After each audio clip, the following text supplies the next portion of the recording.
শিক্ষক দিবসে শিক্ষা জগৎকে আমার শ্রদ্ধা। আমার একটা ছোট্ট উপলব্ধি, জীবনের এক নাম জ্যোতি, আরেক নাম শিক্ষা।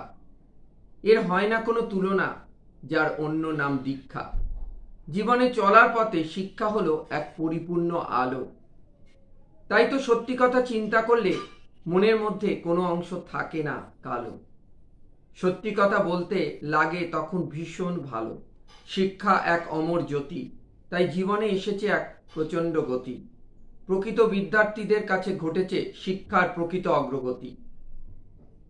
পুরাতনরা যাবে সরে, নব্যরা এগিয়ে নিয়ে আসবে শিক্ষার ঝুলি ভরে। মন ভরে ওঠে অসীম আনন্দে, শিক্ষক শিক্ষিকারা তাই তাদের গ্রহণ করেছেন সানন্দে। আজ সেই প্রকৃত দিন, সেখানে থাকবে না কোনো জড়তা, দিন হবে কালিমাহীন। মন হবে পবিত্র, শিক্ষাঙ্গন হবে ধূলি ধূসরতা মুক্ত। আমরা সবাই হব একসঙ্গে যুক্ত।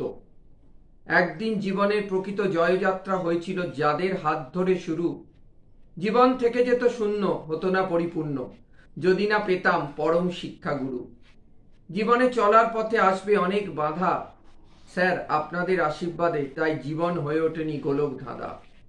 থাকবে চিরকাল অনেক মতাদর্শ, কিন্তু মনের মধ্যে বেঁচে থাকবে আপনাদের প্রকৃত আদর্শ। আমি এক তুচ্ছ, এক অতি নগণ্য, আপনারা হলেন স্যার সবার অগ্রগণ্য। রয়ে গেল অনেক কিছু, হয়েও হলো না শেষ, অনেক কিছু বলা। আপনাদের অনুপ্রেরণায় তাই শুরু হলো জীবনে নতুন পথ চলা। আজ সবার শেষে তাই নিতে হবে প্রকৃত শপথ, ঈশ্বরের আশীর্বাদে আমরা জীবনে হব না কখনো বিপদ।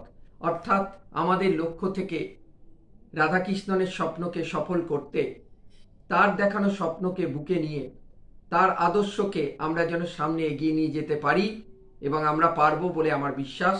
আমাদের আছে সেই ক্ষমতা, আর তবেই আমরা আজকের দিনের প্রকৃত সার্থকতা উপলব্ধি করতে পারবো, এবং আমরা এইভাবেই স্বপ্নকে সফল করে সর্বশ্রেষ্ঠ শিক্ষা ব্যবস্থার মধ্যে দিয়ে সবার কাছে শিক্ষা পৌঁছে দিয়ে আমরা একটি আদর্শ সমাজ গড়ে তুলতে পারবো বলে আমার বিশ্বাস।